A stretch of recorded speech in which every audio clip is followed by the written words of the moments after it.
preservation of and increased access to the 92nd Street Y Humanities Audio Archives is generously funded by the National Endowment for the Humanities.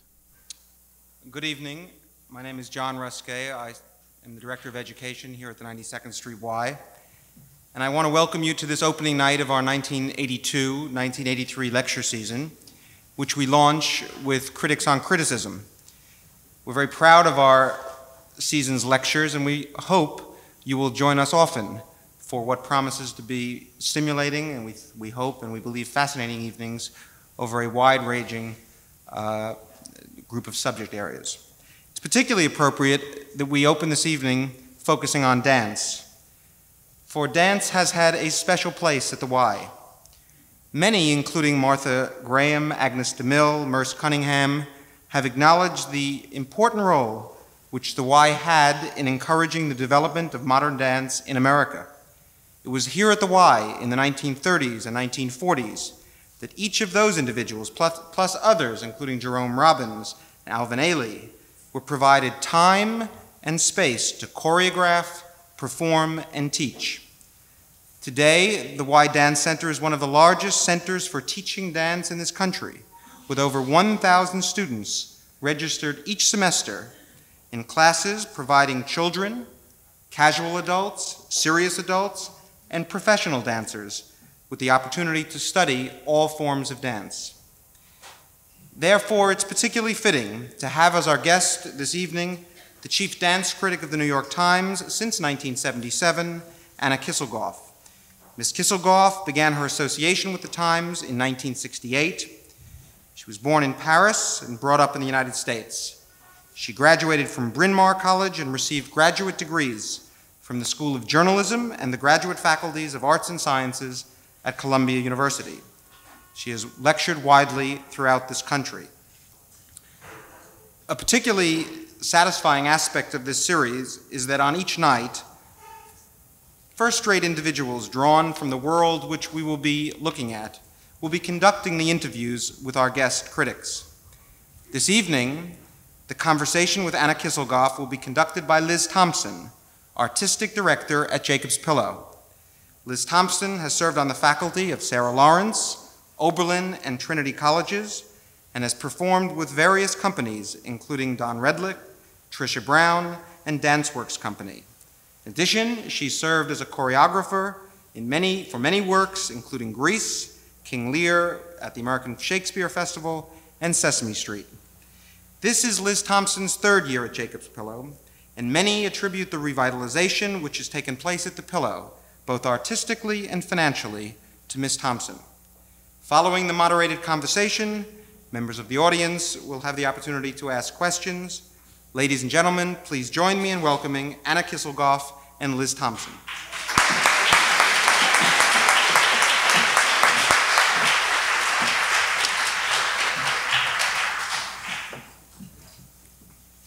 I'm Anna. No, I'm Liz Thompson.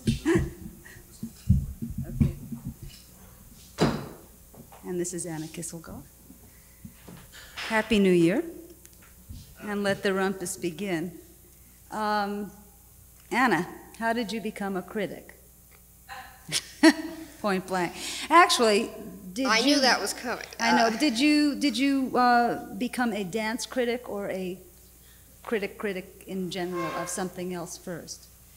Oddly enough, I started my own magazine when I was 8 years old with about a circulation of 4. And the Mother, father, 2 siblings? More or less. And the thing was that somewhere in the back of my mind, I always wanted to do something with dance, and I wanted to go into journalism. And I'm very lucky because my hobby became my business. I studied ballet for 9 years, but I'd like to say, because this is the question that always comes up, I don't think you have to have studied dance to be a dance critic. You cannot hear me? I'm only a dance critic, not a mechanic. I don't know. Can you hear me now? Okay. I studied ballet for 9 years, but I would like to say, because this is the question that always comes up, that I don't believe that you have to be somebody who has studied dance to be a dance critic, just as it's obvious that you don't have to write plays to be a drama critic. I think that the important thing, and this is how I became a dance critic, I think, is exposure to the art. And my mother took me to a ballet performance when I was 4 years old, and I've been going to dance since I was 4. And that's what I think helped me become a dance critic, was the exposure to dance of various sorts, including Spanish dance, modern dance, but all sorts of dance. And I'd like to stress this because dance critics are coming out of the woodwork now in a way that is absolutely incredible. I mean, right and left, we see there's a Dance Critics Association that seems to have about 60 new members every year, and these are young people who come from all parts of the country and want to write about dance, and then very often they feel that they have to take some sort of movement class that is not related to dance, so they would at least know what movement feels like. I think it helped me to take dance lessons, but I really would stress that seeing dance, as those of you who love dance in the audience know, is the key. The difference between being a dance critic and I think any other kind of critic is that you don't take the dance performance home with you and play it like a record, and you don't have a reproduction of the artwork. I know it's not the same thing, that the painting is not the same as the reproduction. But even now with video cassettes, which is absolutely the big revolution, there's no comparison between a live performance, I think since you worked in television, Liz, Yeah, you can I tell agree. me, and the televised performance. So I became a dance critic by going to dance. Now the technicalities of it is that I took my master's in history, and I didn't want to teach. I always wanted to go into journalism. So after I went to Columbia Journalism School, I took a job in Paris where I talked the Paris edition editor of the New York Times into letting me review the International Dance Festival in Paris. Those were my first professional dance reviews. So And, I really so hear I you mean, I educating went your into eyes. journalism with an interest in dance, and I had gone to see John Martin, who was one of my illustrious predecessors, the first dance critic at the New York Times for 30 years, and he had told me way back there were no outlets and to forget about the whole idea, and he was correct at that point. And this is the big difference, that we have so many young dance critics today, while even 10 years ago there were very few. But what interests me about what you said is I hear more an education of the eye and the spirit through the eye rather than reading dance history or any, it just seems that it's an eyes-on kind of proposition. I feel that way as a producer of dance, which I feel is somewhat of a critic's role too, and I think that watching dance for 15 years is really the Well, I part, but agree, you know a except lot that about I'm the- one of the few people who happens to like a lot of history in her reviews. Many other critics would disagree with this. They feel you should go and write exactly what you say. Well, I disagree with that. This is the new school of criticism, which is sit there and do it to me, and then you write down your educated impressions. Well, I really feel that I like to locate the dance performance and the dance work in where it is in its own art and where I have seen it. And I have found, I think I tend to read books more than certain other people do because it helps me. I didn't mean to minimize the fact that I think you need a context in which to see, but Yes. I think they both help. But I think the real development is the development of seeing and of watching. Yes, I things. think it's seeing rather than doing. While I don't know, those of you who've been here in the other series might be able to say later whether you felt that the music critics felt it was essential to have been a musician of some sort to be a music critic. I can't conceive of a music critic who hasn't studied music in a certain way. I mean, you have to know some theory of music somewhere along the line, and I can't conceive of an art critic who hasn't had history of art. Because dance is relatively new in this country in terms of acceptance, there is a feeling that you don't have to know more about it, so therefore you can just go and look at it. Right. Actually, But not- you don't have to have done it. That's back to my original Right. point, because we can get into this later, but is it a visual or a kinetic art? My own responses are visual. To me, it's a visual art. How about visually kinetic, or kinetically Like- visual? I wanted to ask you, obviously the role of the dance critic is not only to set dance in a context. What do you think the role of the critic is? Is it to expose or to support or to comment on? I think it's to analyze. I like that from any critic. I disagree with those who have a perfectly valid viewpoint that the job of the critic is to educate. I feel that the audience should do that. I don't feel that you really have to spoon feed the reader. If there are certain aspects of it that are totally new, then perhaps some sort of explanation is desirable, but I don't see the critic as an educator. And this was not true earlier, I would say in the 30s, especially in the period that the Y was so involved in. The critics participated in lecture demonstrations, and they carried that viewpoint of actually explaining what modern dance was, which is a puzzling movement in America at that time. If you look at the films that John Martin, who was at the Times, made, he actually has to explain what the words modern and dance mean. I'm still not sure I'm clear. And is pleading with his public to take him seriously, and as well dancers such as Martha Graham to be taken seriously. And it's true that because I've looked at the clippings so often, that as late as the 1950s, Time magazine was still making fun of Martha Graham. I mean, so I don't feel that education has no process, but the state we're at now, I would say that I don't see myself as an educator. I would like to go to a performance, report what was on stage so that the audience, actually the reader, particularly the reader who was not there, knows, was this new work a duet or did it have an ensemble? So I think reporting is part of it. The next part is analysis. And to me, that's the main point of any criticism. I don't feel when I read a movie review that I want a description of the plot.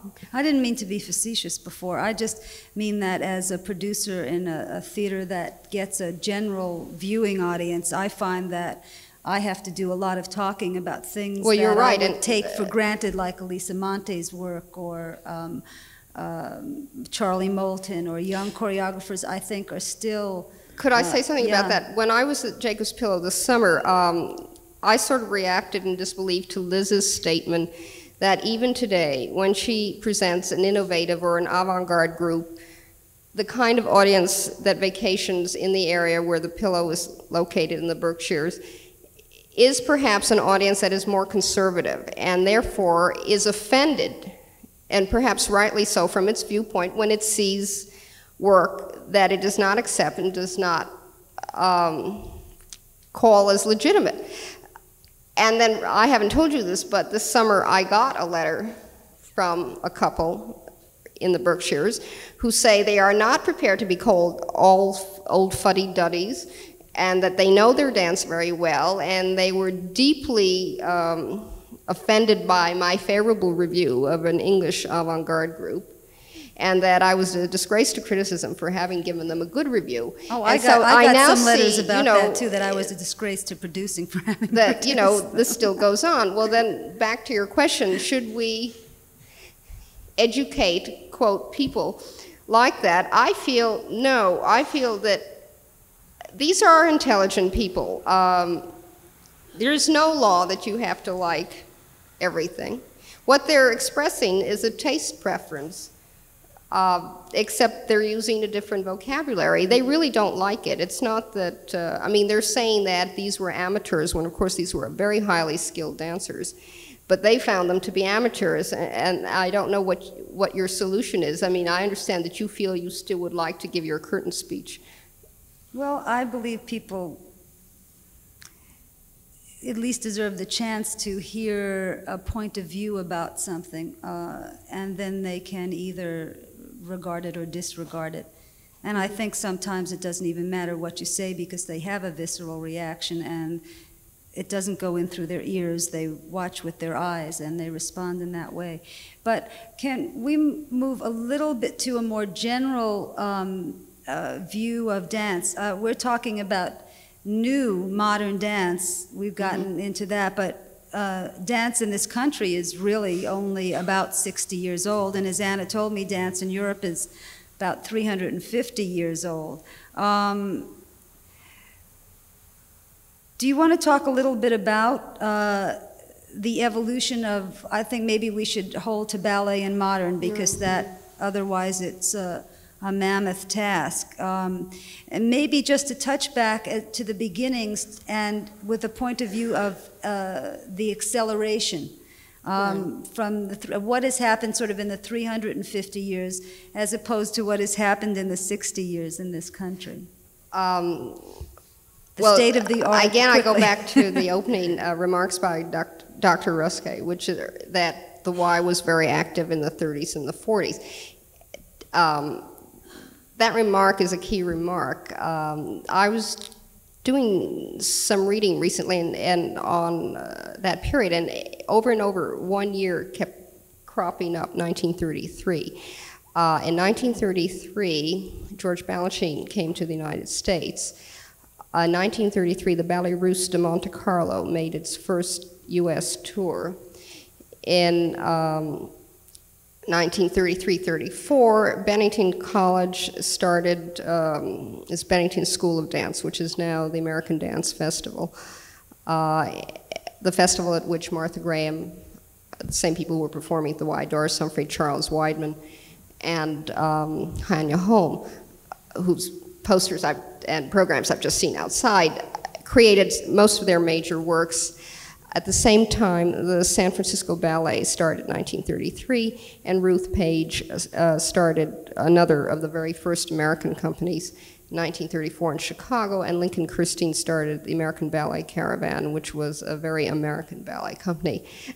All these organizations were tied up with a period of depression. It's my feeling that, I hate to say this, it's not that hard times produce good art, and I never really wholly believe in that, but there's no question in my mind that something got moving at that time. It was just, I'm not talking about WPA and all those programs, but you just can't disassociate a period of artistic ferment in one field from another. And I think that the fact that certain things happened in the 30s should be related to what happened in the 1960s. When people say, why is dance so popular? I think the big breakthrough came in the 1960s, and the breakthrough, in my view, was an overthrow of the Puritan heritage that existed in this country vis-a-vis physicality, i.e. dance. I mean, over and over again, I've taught ballet courses at Yale. I get boys who tell me, my father wouldn't let me dance, and this is 1982. Over and over again, you get young men throughout the country whose parents just would not let them take dance lessons. This is some sort of Puritan heritage that was more or less, I think, softened in the 60s, and that's the decade in which dance became most popular. It was a decade of some sort of ferment, just as the 30s were. Now, the 30s, I think, was partly a period in which creative artists felt that they had to go along with the times, and I don't want to go into what the times were, but I mean, very few people noticed that Martha Graham really grew up in the 20s as a non-flapper. Everybody sees the 20s as the jazz age, and Martha Graham has never used jazz. It's a very interesting idea that none of her works use jazz, and I once asked her why. She said, it wasn't my language. I mean, she was more interested in the real temper of the times, and many of her works were compared to some sort of new industrial tempo. That she had something in common with that. And she said that she decided to do the work she wanted to do when she went to Chicago and saw a painting by Kandinsky. And it was a slash of red across a field of blue. And she said, I will dance like that. In other words, she was a modernist. And I think the 30s were a very modern decade. They took us out of... How was ballet influenced? Well, this is it. This is what I want to say, that what you had up to that point was basically just a few people teaching ballet right and left, and there was more of it in the country than people think, but they had no state-supported institution. So things got going only when you had an imported person brought over a company. Took the form of the Ballet Russe de Monte Carlo, which is the ballet that produced American ballets such as Rodeo, which led to Oklahoma by Agnes de Mille. Rodeo was done by Agnes de Mille in 1942. Then Lincoln Kirstein invited George Balanchine to come and found an American company. So the moderns will tell you that ballet is an imported art. I don't feel that it's any more important than you think of a musician who plays Beethoven or Mozart as playing foreign music. I think that ballet is an international language. What you didn't have, perhaps, was the organized group of teachers that came over in the 30s. Again, many came over in the 30s because Serge Diaghilev's company collapsed in 1929 and Anna Pavlova's company collapsed in 1931. You had the rise of Hitler, and therefore Europe was a good place to get out of. You've talked about the kind of sociological and historical elements that went into creating the art form. What about the technical development of the dancer's body itself? It seems to me that when Sean started the pillow, for instance, he was just creating and finding a technique. There was no technique, and now the technique can almost be pyrotechnical. I mean, just as runners can run faster and tennis players play harder, dancers' bodies seem capable of right. more. Well, I've always wondered about that, is why do they run the 4-minute mile now and not then? And technique, in fact, we can get into that. Technique is a danger. We're producing dancers, especially in this country now, more than even in Russia, who are extraordinarily technically proficient. And the older generation that still exists in this country is saying, but where is the artistry? And some of them are getting their leg up higher, but what are they saying with their dancing? So the technique is something that's rising all over the world. The reason we didn't have such strong technicians is partly, if the training is not systematic, the technique cannot develop. The second thing is, technique does not develop in the classroom. The history of ballet, and also of modern actually, is that the creator on stage invents new movements. Martha Graham is the best example of this. She needed to create new ways of expressing herself on stage. Then she would take those movements and they would become part of the vocabulary that Liz Thompson at the Graham School learned. Balanchine once made this point to me. He said, Petipa, who did the Sleeping Beauty, created modern ballet. Without Petipa, there would not be modern ballet, because he pushed dancers into doing things that they think they can't do. While if you do the same classroom exercises, you don't push your technique any further. So the more creative an art is, at least in dance, the more the vocabulary expands. And I think the United States is the most creative center of dance in the world today. But do you think the technique has developed well, not faster, has now developed to the point, because Mercer's been working for 25 years, Martha's been working. In other words, 20 years ago when I was contracting and releasing my guts out at the Graham studio, it was newer than it is now. All right, there have been 20 years gone by to codify and to streamline. Yeah, but I'd like to ask you, all these ladies who are now in their 70s, when you see films of what they did in the 30s, today's dancers cannot do that kind of raw, powerful movement. I mean, there is something called the old technique at the Graham School, which is taught to dancers who are now asked to do a piece such as Primitive Mysteries by Martha Graham in 1931. Well, today's girls don't have the bodies or the raw power somehow to do that movement. So I don't feel that the ladies of the 30s were any worse. In fact, they could do things. I think that there are different kinds of techniques. I mean, there's a technique of dramatic dancing, there's a technique that deals with weight, and there's a technique that deals with the refinement of the muscles and skill in... Well, I think what you're asking partly is the audience is responsible. I mean, they like to, in ballet at least, to clap and yell when somebody jumps higher. I don't play that down. That's very exciting. Without his jump, what would Baryshnikov be, frankly? Oh. Think of it very strongly. I am to think he fades into the scenery very often in Giselle, while some people who act differently don't. I think if you take a look at him, you would see that one of the things he has is this excellent ability to leap in a way that others don't, and to hang in the air. That is I'm part not of. going to argue the point. She's the critic. Well, the point is, I don't think you can be dishonest about it. All the oohs and ahs when you watch The Turning Point occur when he's up in the air.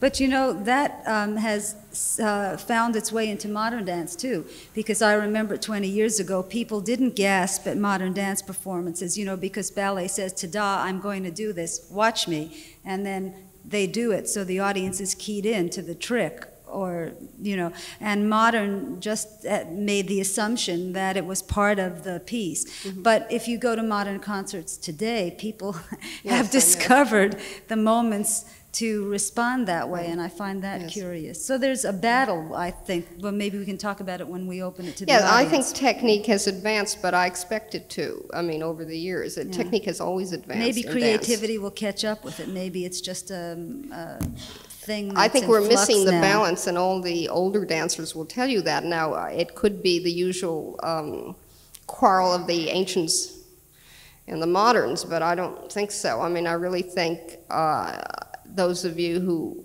perhaps like Anthony Tudor a lot in American Ballet Theater, I think you can see that his works are not performed the way they used to, with that intense dramatic motivation. And he was asked, you know, what's going wrong? And he said, you can't find bad dancers anymore. Now, we've been talking about what I would call concert dance as opposed to commercial dancing. But what about the commercialization of concert dance, the need to keep the companies going? How do you think, or do you think, if any, there's been a kind of impact on pure concert dance?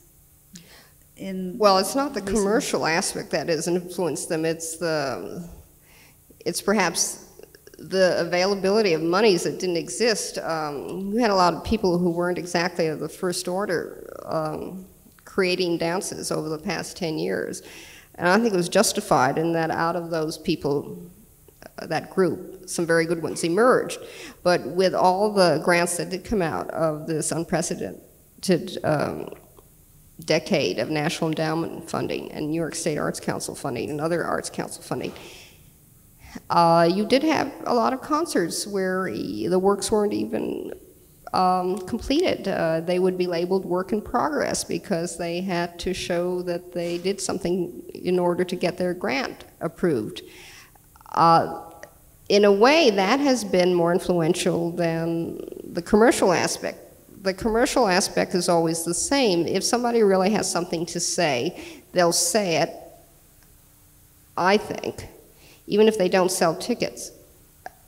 It's amazing the number of bad choreographers who insist on carrying on, and I admire them for it because they feel compelled to say it. Somebody who was really good somehow does have to sell themselves, himself or herself, and that is unfortunate that sometimes people who really should be working on the creative side now have to worry about the administration and the marketing and the fundraising, and they have to have good people who do it, and if they don't have the same kind of press agent as someone else, they might slip through the net. And I know that Liz is very concerned in that as a producer. It's very important for her, for instance, to have a certain amount of publicity, not because she's a publicity hog, but because she has to spread the word, and that wasn't so essential before, well, I think. I see it working back and forth again. I see it as a thing in flux. That is, if you have a statement you want to make, do you want to make it for 6 people, or do you want to make it for 60 people, or do you want to make it for 6,000? Is that... Well, we know a lot of people who did it to 100 and no more. I mean, I remember as a child sitting with 100 people watching New York City Ballet, and I can tell you how many people were at the Twyla Tharp Brooklyn Academy concerts where we were all on the stage.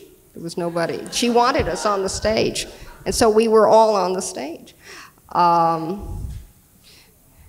You could have really, you know, killed all the dance critics in New York at the Brooklyn Academy concerts 10 years ago. Now that everybody knows how to get to Brooklyn, I mean, it's a little easier. Talking about Twyla, can we perhaps talk about the dominant trends at the moment in dance? Well, I don't know. Why don't you tell me what they are as a producer? Ooh! You have a big variety of dance up there. I'll chime in, but I just wondered what you saw as the dominant trend. I didn't expect this.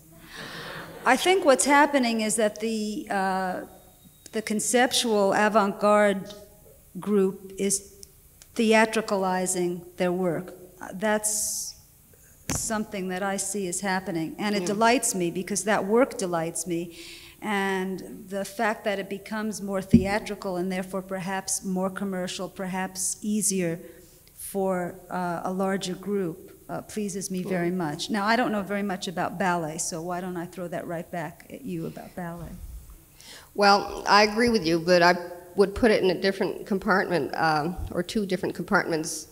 Going back to the idea of looking at history, the history of dance has tended to go into cycles of expressive dance and pure dance. And this has gone on since the 17th century.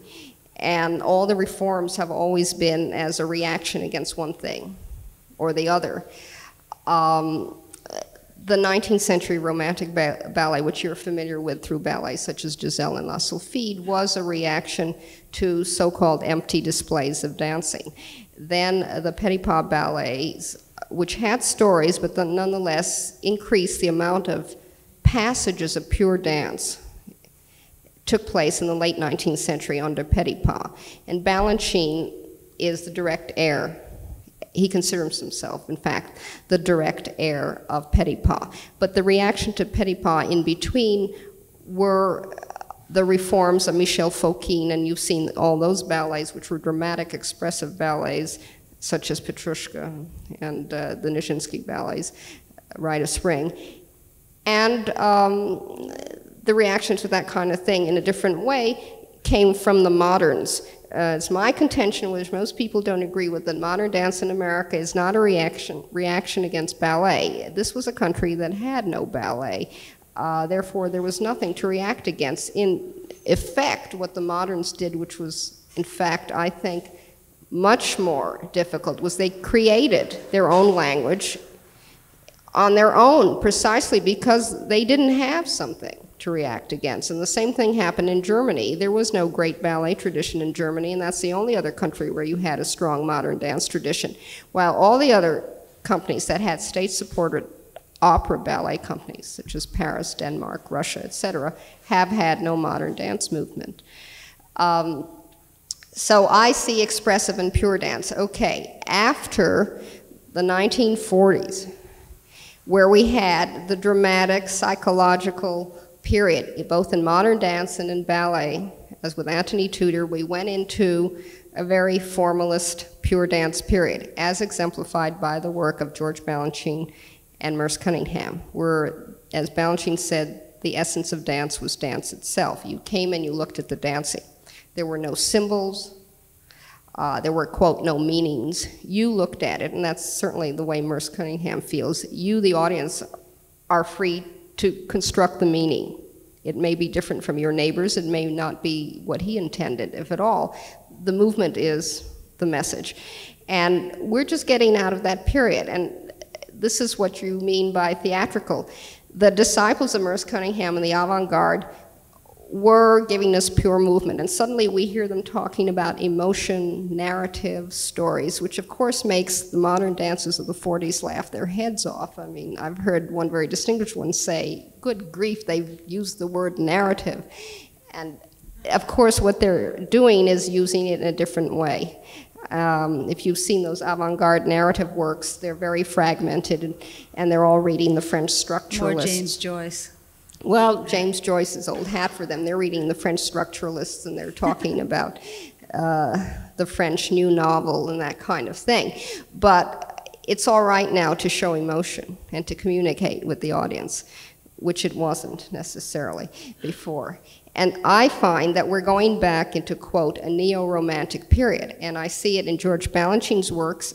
George Balanchine, the great objectivist who said all he's concerned with is time and space, is now giving us what I think are very great ballets, such as, this is the exact title, Robert Schumann's Davidsbündler-Tanze, in which he gives you an allegory about the creative artist, i.e. himself, looking back through the life of Schumann, who went mad. And this is a great neo-romantic work. A friend of mine saw it and said, oh, I can't stand it, he's getting sentimental like my father.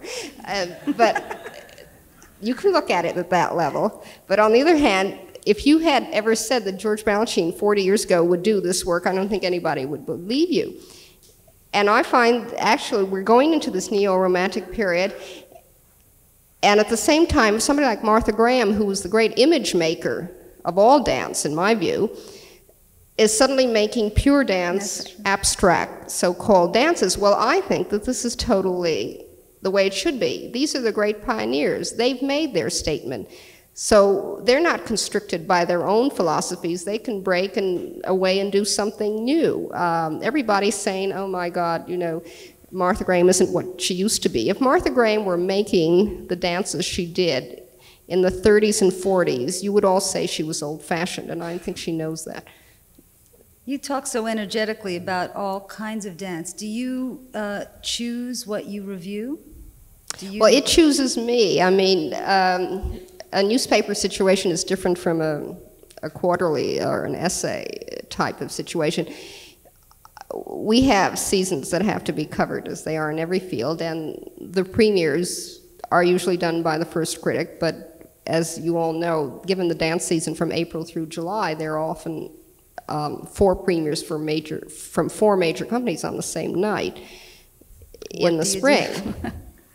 What's the solution? So that's a hard decision, but do you the choose? second, I mean, I choose, but I choose sometimes on, for instance, if it's a foreign company, perhaps I should give preference to a company that has never been here, if it's a major company, and might not come here again. I mean, I think all of you interested in dance, I know I'm at the Y, but I think I can give a plug to the Brooklyn Academy of Music. They're having 6 European companies, 5 of which have never been here, that I think you might find very interesting, because they work from a very different aesthetic. They're very, very dramatically oriented. They don't even know what we're doing here in a certain sense. They're totally involved with messages of all sorts, including political messages, which we don't tend to concentrate on at all for some reason.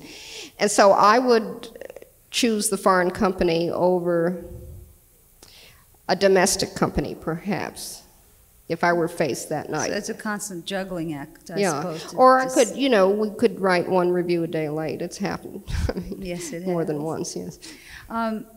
Do you prefer writing this way? I mean, it must be somewhat of a frenzy to go and see something and then have to immediately meet a deadline, or do you prefer writing for a quarterly or even essays or books, or how do you feel about that pressure? Or don't you I don't feel that, you know, if I write a quote, that there's a difference between a reviewer and a critic. I think you can be a critic as a reviewer. I mean, some people make that distinction. There are essays, of course, as there are in every field, I mean, in literature. A book review is not the same as, you know, a whole book on Shakespeare. And I have found, although I used to think that if I had more time I would do better, this isn't necessarily true. When you write in the heat of the moment, your adrenaline is flowing. You are floating. And sometimes... She has an editor. Things like that they don't catch, unfortunately. What they change... When I said what they do change is when I said some Romeo and Juliet bedroom scene was a Struman drag, they changed it to drang, of course. There's no use in trying to get irony across in the New York Times. You can't get past the copy editors on that one. And then, what were we talking about? Have you worked hard at developing your own particular style? And I wonder, with form and content, does your style change according to the kind of thing you're reviewing, or do you have No, a I don't think particular that's style? right. I mean, I think you should be yourself. And there's no time for style, frankly, when you're writing on deadline. And now that we're on computers, which are supposed to hasten the job, it takes more time because you have to remember all the commands. And the deadlines are shorter, oddly enough. Okay, there's a difference between a Sunday piece. I would like to expand upon something that I've written in the daily in a Sunday piece, or to write a think piece. In the daily, I think it is a newspaper, and one has to really accept that. In fact, that's why I'm there, because I like to work for newspapers. You have to really, again, I would like to, stress the reportage. You have to tell them the title of the work, which some people leave out, believe it or not, in reviews. The music, who was on stage, how many people, the cast, what was it about, not in terms of a story, but what was it analytically about? I mean, was it one of Balanchine's practice closed ballets, or since it was David's Tanze, it was something he had never done before? You have to make that clear. So I think you have to really telegraph the meaning and the analysis. And there just isn't that much space in a newspaper review to expand upon all that in terms of writing. So I try to be clear. I mean, one of the people I admired as a journalist, who was a journalist, I mean, was Walter Lippmann, whatever the politics were, because I always thought this was an interesting example of somebody who could write very clearly and yet present complex ideas. I think if you're not a natural fluent writer, the idea of putting in jokes, etc., that are personal requires a very personal style. I know you've had critics up here who have a very personal style. I don't use the word I very often because I don't feel it's necessary. If I say her costume was red, there's some critics who would like to say her costume, comma, I think, was red. Yeah. I think it's obvious that I think her costume was red. And I don't use the word I. It's true that we're open to parody when we say this observer. You know, you can go on and on about that. This observer felt. If you have a very personal reaction, I think that somehow you can put your personal voice in there. I mean, if you're so much at odds with the audience, and music critics often say this listener. Talking about personal reactions, what about personal relationships? I mean, the dance world is enormous. Oh, now. The dance world is enormous but small. I mean, we see each other in restaurants, at intermissions. What is your sense of, are you pressured by knowing somebody when you write about that body? Well, I think most critics on the Times are in a special case, and they tend, in all the fields, not to know the people that they review. Now, this is a modified statement. Of course you know some, but to what degree? I know Liz, but I don't know her that well, and she's a producer, and I'm not reviewing her, I'm reviewing the groups that she presents. So I find nothing wrong with the fact that we've met for a cup of coffee to discuss Jacob's Pillow. In fact, I don't invite them to my house. I don't socialize with dancers or choreographers. I know very few dancers. When I was the second critic, my duties involved reporting, so I interviewed choreographers mainly. And you can say I got to know them, but I never pursued a social relationship with them. And this is not a universal attitude. I found that in Europe, particularly in England, the critics get to know perhaps stars quite well, and they see each other socially. I think that's a poor idea, I really do. Well, I personally feel that there are two me's. I mean, there's the objective observer, I mean, as objective as one can get, and then there is a person who interacts with these people. I really do think that it's possible to have communication with the people that you're watching and then to separate out when you watch.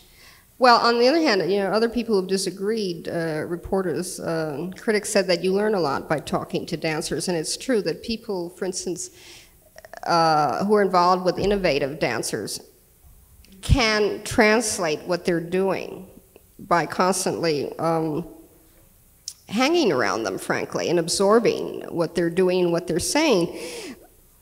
But I think that's the kind of thing you do when you write a book about somebody. I think if you constantly do that, even the innovator fails, and you may be saying that he's actually succeeded in his intent when he hasn't, but because you're so imbued with his philosophy, you see it and the audience doesn't, and I think that's a big problem.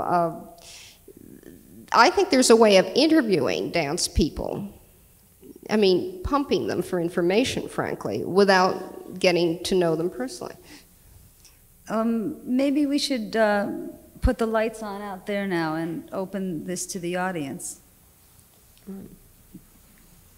She speaks and the light goes up. You have to do them. There's a question here. I see. Yeah. I've always been curious how many performances you go to, the choices I come up and do, let's say a week or whatever, and also if you have time and leisure time between other people in the arts and dancing and what their preferences is, what you personally like to see aside from what is part of the whole dance. Well, from April on, it's just become ridiculous. I don't even know how you as audience can keep up with the dance activity. I see all the houses are filled from mid-April through July, and I don't even know how you can all afford going to dance, but and many people have complained. So I would say that from April on, I have no choice. I do choose what I go to. I say it chooses me in the sense that obviously, if George Balanchine is going to premiere a ballet, I'm going to go to it because City Ballet doesn't give many premieres. I have reviewed 7 nights a week or 8 performances even with cast changes during that spring period, and I have 2 colleagues on the Times, and we're all busy. There are no days off in the spring, and it's this incredible dance boom. In the fall, things are looser, and I hope to get to more. I do make a point of trying to see the Broadway musicals that I can. I don't have a television set. The Times was going to do a story on me as somebody who lives in New York without a television set. And they were also going to do a story on me on the fact that I got around Los Angeles without a car for 2 weeks. You see, it's this intrepid spirit that allows her to go to 8 performances The secret is that there are bus maps, and you have to have all day to do it. So I go to Channel 13, and I do see all the dance programs. So the reason I'm saying that, people are concerned that I don't have a television set. I do feel that I keep up professionally. I go to screenings. I have seen all of Dance in America, yes. And I cheat sometimes. I go to other people's houses. I also used to go to much more theater. I didn't see Nicholas Nickleby, no. I just saw Diva. That's my one movie of the year, not because I don't like movies, but I have a reaction against sitting in theaters when I don't have to. And the one thing that I really miss, which was part of my life, is I used to go to museums a lot, and I have very little time to do that. You know, that sounds very familiar. Ditto for me. Yeah. You've both given a very interesting exposition of history of ballet and its presentation, but I thought I fell into the wrong place, perhaps, because the brochure indicated there would be a discussion of criticism by critics. And I wonder if you might go off the normal track just for me and explain how you criticize. You, as some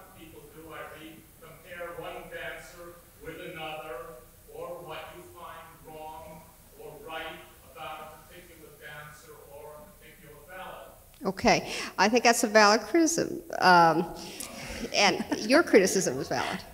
And I know what you're using. Your question is based on a reference.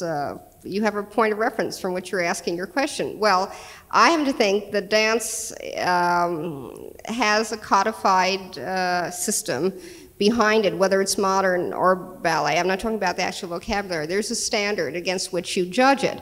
And in ballet, let's divide it in two. The basic, let's not divide it in two, or let's divide it into the following two, good and bad. I have had to review dance forms that I'm not familiar with or was not, such as Indian classical dance. And in all honesty and immodesty, I would say that I was correct in my perceptions, because even a layman could sense instinctively whether the dancer was good or bad. What I recognized in watching these Indian dancers, about whom I now know much more because I went at it a little more seriously to study, for instance, the epics upon which their stories are based. But at that time I didn't know it. I could see that this was a highly codified classical form of dance, that it wasn't folk dance, and that there was a whole set of positions and a whole idiom that was transmitted through this alien form of dance when I first started looking at India's dances.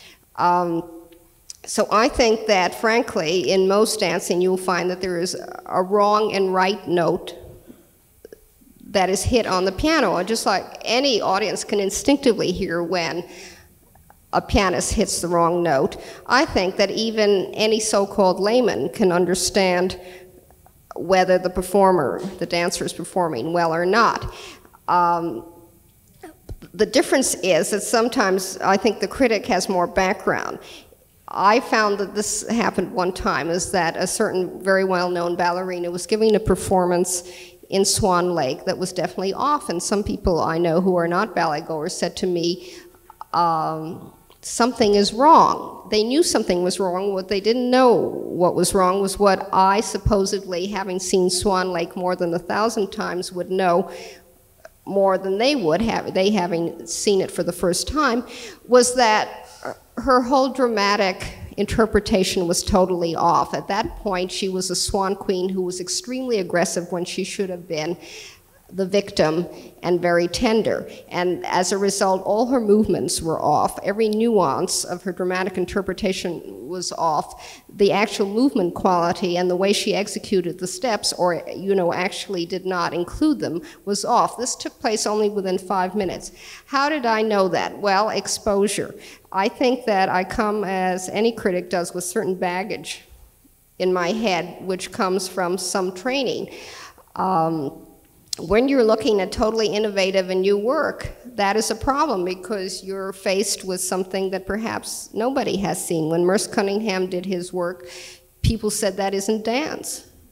But perhaps, in answer to your question, if you're up on what the rest of the arts are doing, sometimes it helps to know what concepts from other arts are involved with, so that if you see somebody who's working with chance procedures, it might help to know that, poets did that in 1905, and that is a legitimate way of creating artwork. So I would like to say that the basic thing I come with is a certain experience and exposure to dance. And then secondly, I think that the difference between a novice choreographer and a professional one is very simple, is that you can catch it in a simple thing such as, does he know how to put transitional steps in? I mean, I'm going down to the basics. There are certain basics in every art form that I think you can pick up by just watching. A choreographer who doesn't know how to put steps together will very often fall down by not being able to take a dancer from one position to another. And that's where it will show.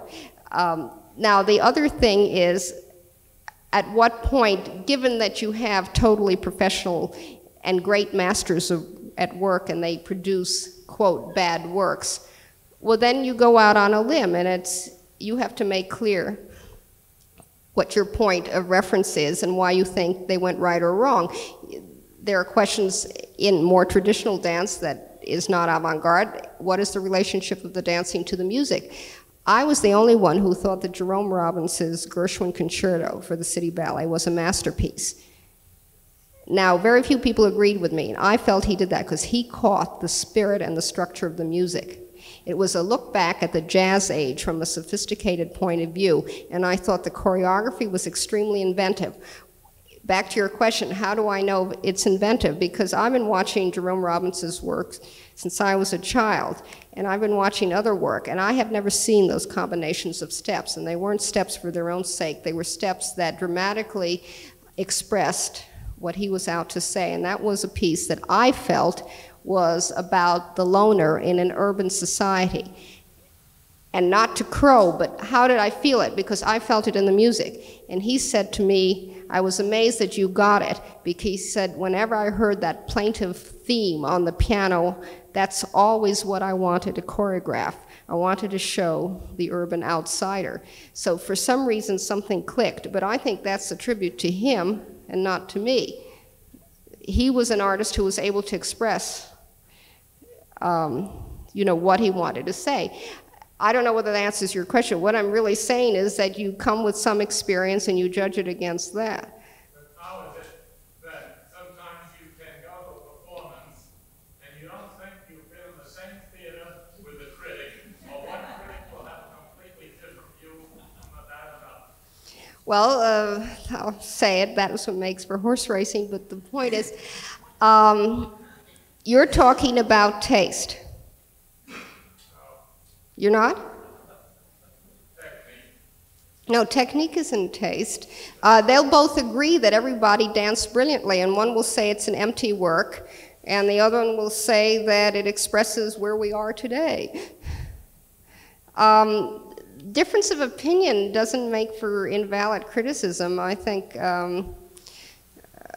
not only that, you can be right, so-called, about a work now, and then 30 years later, you will be proven wrong.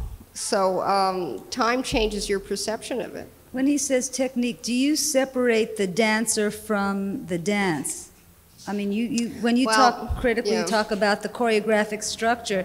When he says technique, I mean, there is a technique in choreographing, but there's also the dancer's technique, which we talked about before. Well, we've all seen bad performances, and that's where, I don't think there's much disagreement there. There's disagreement on interpretation, but as far as technique goes, I think there would be a general consensus. That's where the hitting the wrong note on the piano does come in. If somebody is unpolished, any audience can see that. I mean, and all right, there was one case where a well-known dancer had a memory lapse. I've rarely seen that happen. It happens with pianists, but it rarely happens to dancers because they have a muscle memory more than an intellectual memory of the steps. And yet he kept on moving, and I reprimanded him for that, and some of his friends felt that I was unduly harsh and I should not have mentioned it. And I said that somebody who's on that level should not allow himself to have that kind of lapse. I think it's unfair to the audience. For somebody. No, I don't. I mean, I don't think... I don't think it's unfair. I don't think you can help it.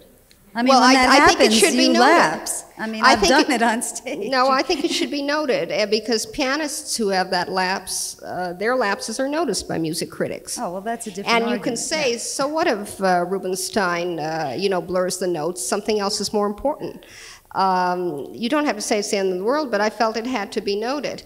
And then some people said to me, but did you how note could him for you his tell? bravery for going on and the efficiency with which he continued the performance? Yeah, but I felt that, at his level, there should be no lapse, frankly.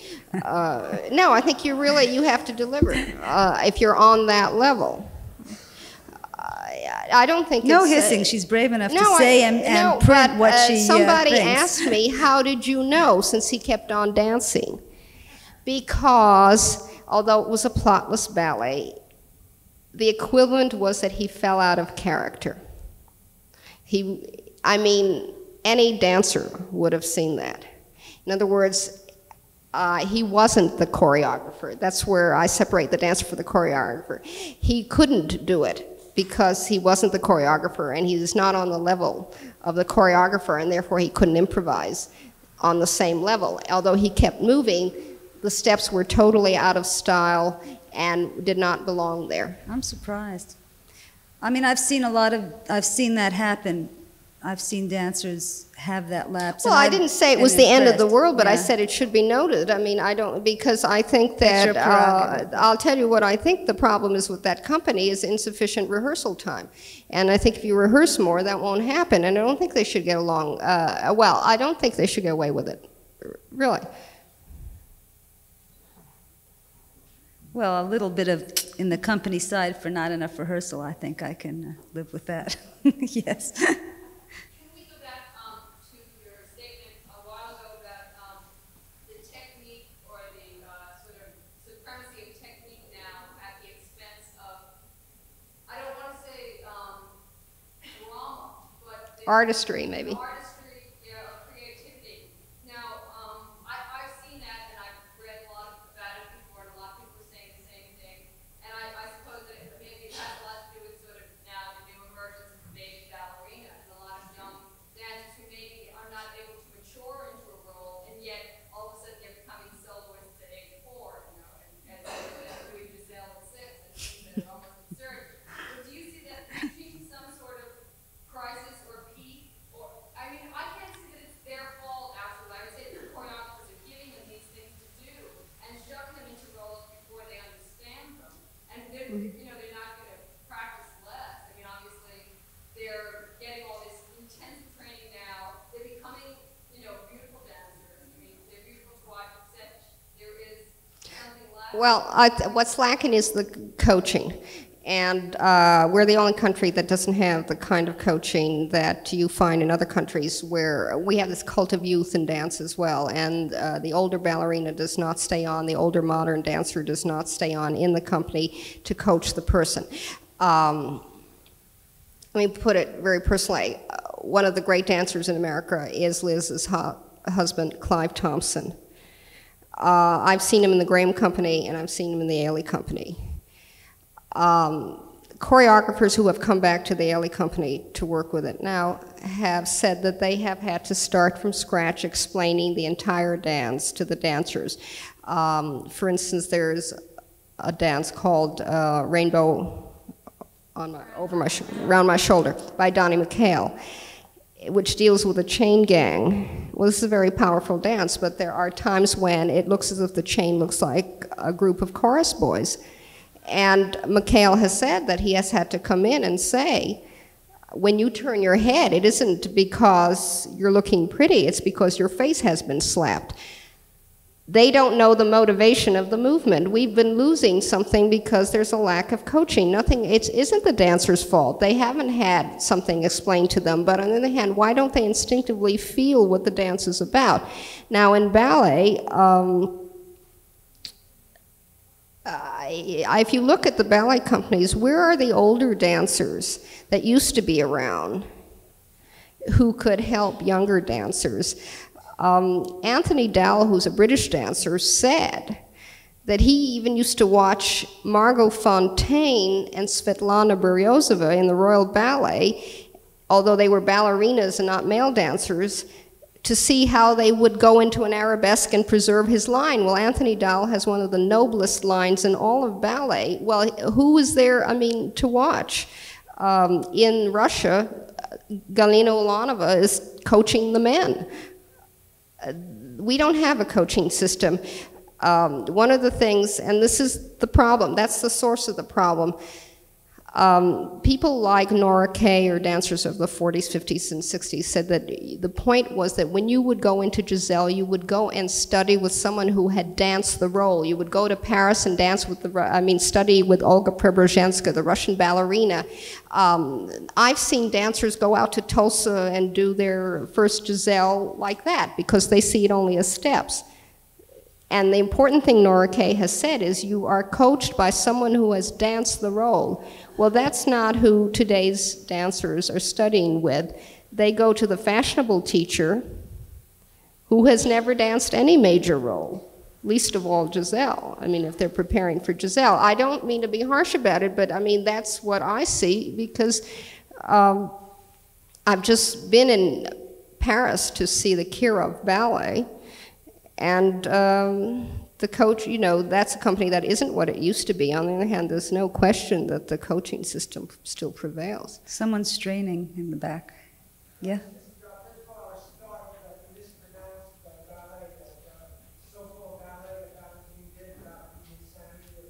Yes.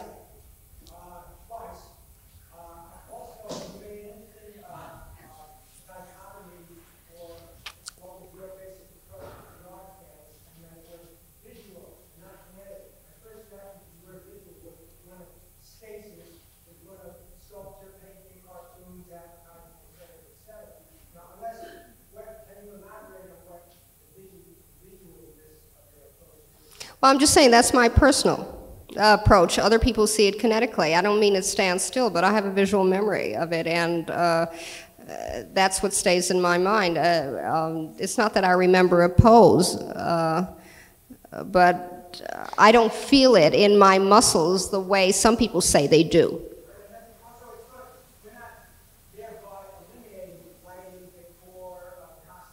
No, no. But I'm just saying that many critics will tell you that they feel it in their bones when they see somebody dancing. They too want to dance. I personally don't feel that. But it's not an invalid approach. I'm just defining the way I see it. Yeah?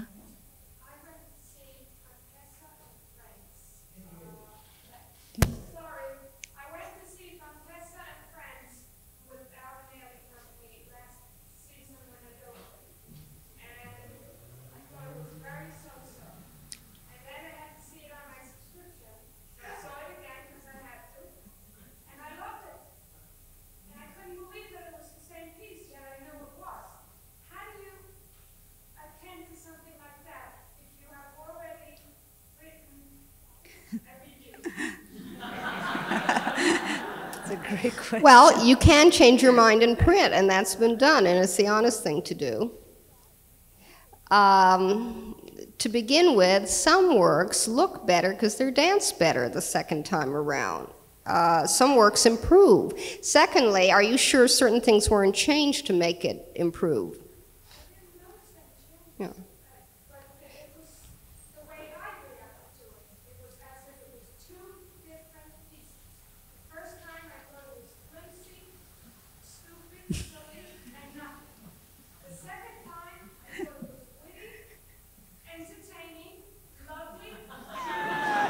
Had you had a few drinks? No.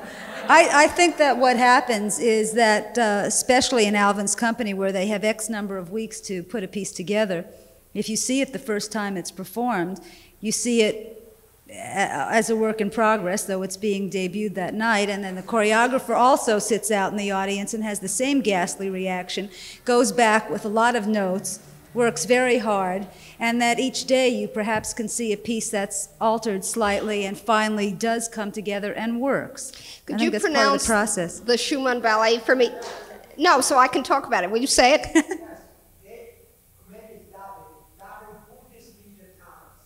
Not leader. Okay, well, whatever it is, what I want to say is we all saw it at a gala when it wasn't totally pulled together.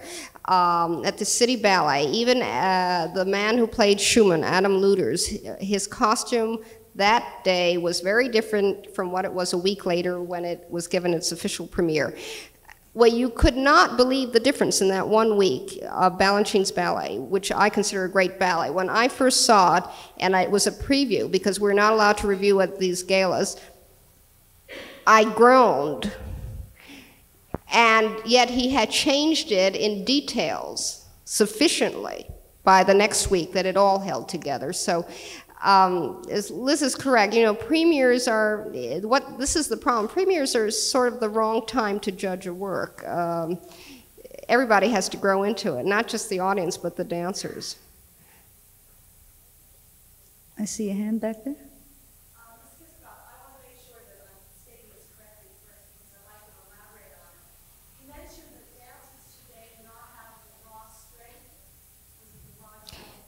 In the Graham work, yes. Not all together, in Graham's. Right.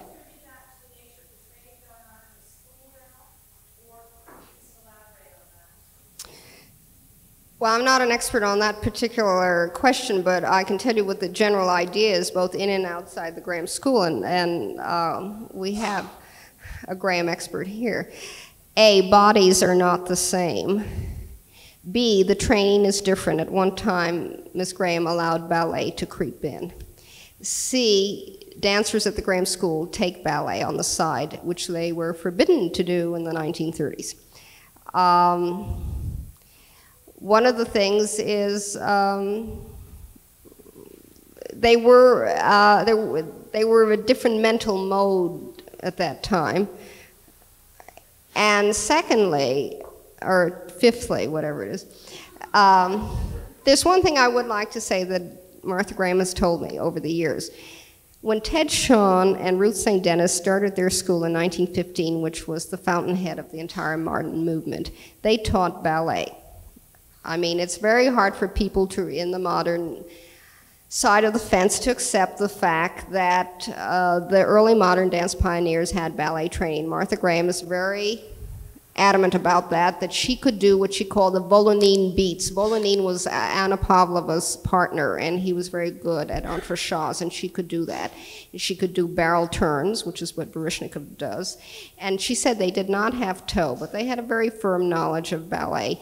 And if you read the 4 issues of the Denis Shawn magazine that came out, printed by Ted Shawn and Ruth St. Denis, they have a very interesting attitude toward ballet training. They consider themselves, on one hand, the end of the line, and they will start something new, but that they come down. So what I'm saying is that Martha Graham herself had the kind of extraordinary training that very few people now have had.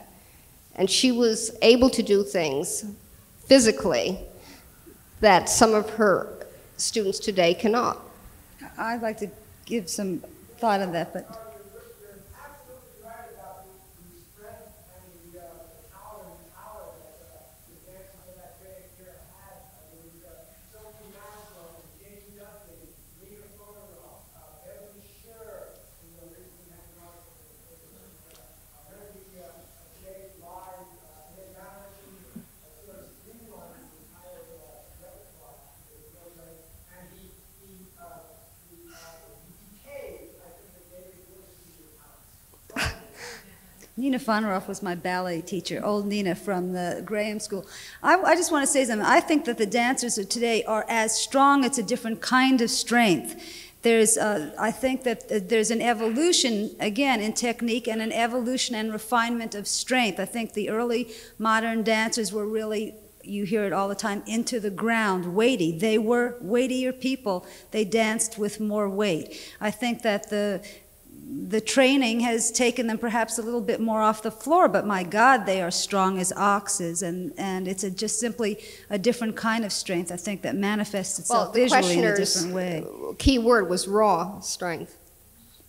Yeah.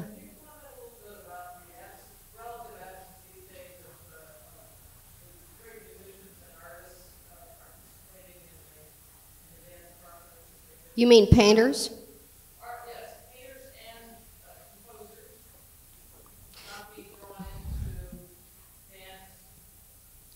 Well, some composers have said that they would like to have commissions. Part of it has to do with money. Can you commission the composer, a well-known composer? Places like the American Dance Festival, which is the successor to Bennington, still continue to commission young composers for current work. That's still being done, except that one of the problems you're dealing with is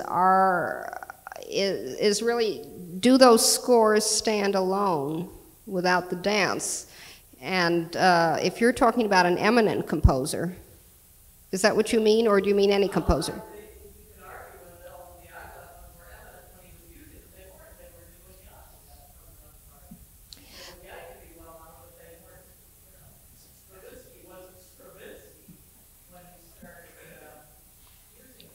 Right, okay, so I would say then However, the quality of Stravinsky is rare, and a lot of unknowns do compose, definitely, for dance. There's no question of it. But you said, why don't they? I mean, so in other words, they do, but because they're not of Stravinsky's quality, you don't hear about them outside of the dance score.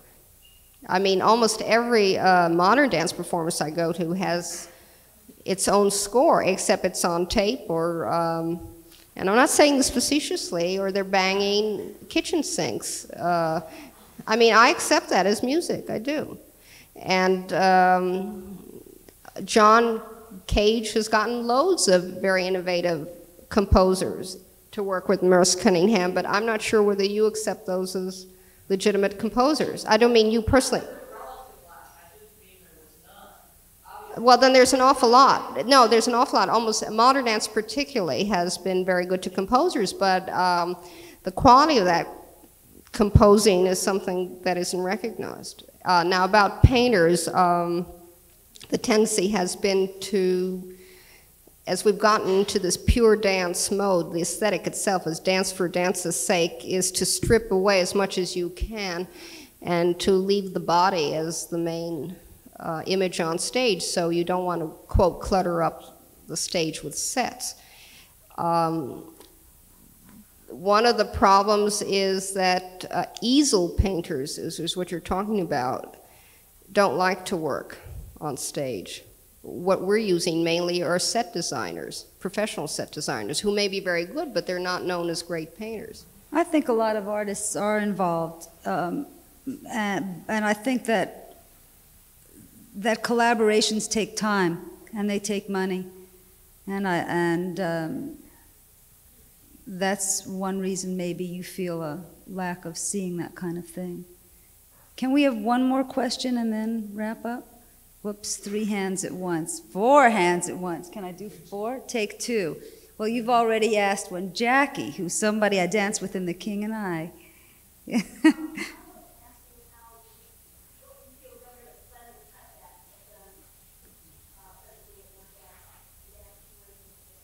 Well, it's cut back the touring mainly so far. We don't know what will happen past that because this is the first year. The touring, of course, is the lifeblood of most dance companies, and it's going to affect them very strongly. It's scary, Jackie. I was in Washington last weekend at the NEA for a meeting, and the rumpus is really just beginning as I led off here. I think nobody knows what the impact is going to be. People seem to feel we'll get through this year okay, but the year after is a real question mark, because it's a spiraling thing. Producers aren't getting funded to produce, so the companies, we can't pay the companies as much as they demand. The companies aren't getting subsidized. They can't give us cuts. All of it just keeps rotating on itself, and the cost, it's a labor-intensive art form. It takes time and it takes people working. One more question? Yeah? Ellen?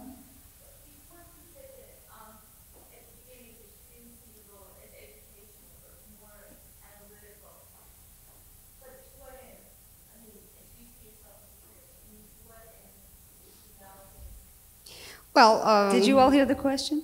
Great. I said I didn't think the critics should be an educator. Could be, but I didn't see myself and thought you should analyze. The most enriching criticism I've read in any field is the one that enriches the work of art itself. And I think that all of us can do it, frankly. You do look at it and you bring your own responses, and if there's something that the critic, given the specialization, has actually worked on, particularly, i.e. background in that particular art form, you should enrich the work of art. When I say I don't feel you should be an educator, I think one of the things that's interested me in learning about dance is to go and research it myself, and I'm glad that nobody did it for me because it's such a new field, basically, and that I did have to go and look at more performances and read more about it, and I don't feel that the critic has to spoon feed the reader, and that's part of what the educational process is. You do have to sort of, in extreme situations, as John Martin did, I don't think modern dance would be where it is today without John Martin saying, yes, this is a legitimate art form, because to this day, you still have people saying this isn't dance. Just as, you had people saying this isn't art at certain paintings. 2 weeks from tonight, we'll continue with Harold Schoenberg. I want to thank Anna Kisselgoff and Liz Thompson for being with us.